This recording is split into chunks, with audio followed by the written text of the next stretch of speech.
C'est une population en colère qui a envahi le boulevard Lumumba dans la matinée de ce jeudi à Kalemi dans le Tanganyika.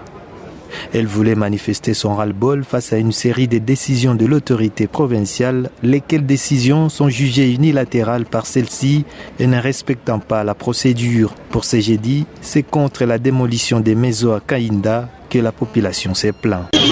Alikuaka turu ya kwanza na tumenase venye alikuta kutera na menase nasema niko na planche yo hii haina lotissement, na giza haina lotissement mutoke. Anasema ile le seul quoi qui change dans la province. Yeye ndio alikia kutugouverner lake ubie majiwe. Alikia kutugouverner ni yeye. Sasa sema ile le seul quoi on connaît qu'il est le seul quoi. Mais haina moyen niveau de diriger si. Des paroles choquantes certes, mais qui interpellent l'autorité provinciale à la retenue face à une situation qui risque de plonger des familles entières dans le chaos, d'où ces cris d'alarme. Il est le seul qui chante. Il chante pour la population. Alete solution pour maneno. Lotissement ilifanyika Kainda depuis 2007. Tuko na makontra yetu. Ile makontra na bakisema sasa itulete tuko nayo tutaileta. Sasa nije atasema lotissement haina kama sasa na makontra kutoka wapi? Yeye aturudishie kama anapenda kujenga vile kule. Atie urbanisation, ambie kila mtu apatie mtu condition ya kujenga. Interpellé puis relâché un moment après la marche qui a eu comme point de chute l'Assemblée provinciale, Boniface Kabongo, l'une des victimes et leader politique, dénonce le dérapage du gouvernement provincial dans la procédure de démolition des maisons sur l'ensemble de la province. Le matin, se réveiller comme ça, on va tracer, on va casser, on va démolir. Non, il y a quand même une procédure. Nous avons l'Assemblée provinciale, nous le peuple, nous avons nos représentants là-bas. Ils doivent aller d'abord là-bas, déposer les projets là-bas. Qu'est-ce qu'ils vont faire de ces sites-là? Est-ce que c'est pour l'intérêt public? Et là, on est sensibilisé, on sait maintenant ici, on va faire quelque chose pour l'intérêt public. Et on va nous dire de procéder, qu'est-ce qu'il faut faire. Il faut aller identifier les gens, ceux qui ont des documents. Si quelqu'un a déjà construit, on voit qu'est-ce qu'il a construit.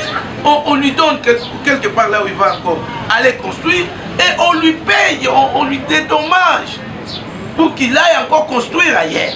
Mais on ne doit pas se réveiller le matin parce qu'on est ministre, parce qu'on est tel, on va démolir. Trop c'est trop. Là, on dit trop c'est trop. Cette fois-ci, on ne doit pas accepter. Cette fois-ci, on n'accepte pas. Parce que trop c'est trop. On a démoli on a démoli soi-disant collecteur. On a cassé la maison de Lugungu. On a démoli le Moni. On a démoli Moni. Maintenant, on veut encore aller démolir. Donc, notre gouvernement provincial devient un gouvernement spécialisé en démolition. Depuis qu'ils sont là, c'est seulement des démolitions. Donc, pour être travaillé, c'est démolir. Non. Non, trop c'est trop. Ils ne sont pas venus pour démolir, mais ils sont venus travailler ensemble avec nous, la population. Vous savez, s'ils ont fait quelque chose du public, si c'est public pour le peuple, c'est pour notre intérêt.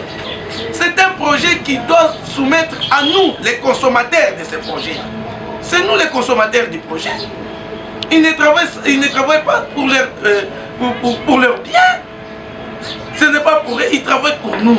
Et c'est nous les consommateurs.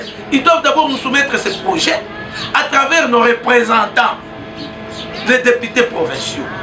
Et de là, maintenant nous serons sensibilisés et ils vont démolir. Mais on ne doit pas accepter que chaque jour démolition, chaque jour démolition, chaque jour démolition. Non, trop c'est trop. Trop c'est trop, on n'accepte pas. On n'accepte pas et on n'acceptera plus. Trop c'est trop. Et nous disons à toute la population que trop c'est trop, on n'acceptera plus de démolitions en désordre, de démolitions sans fondement, de démolitions sans procédure. On n'acceptera plus ça. Cette démolition intervient seulement quelques mois après l'opération du quartier d'Ave, où des familles entières ont été forcées de passer des nuits à la Belle Étoile.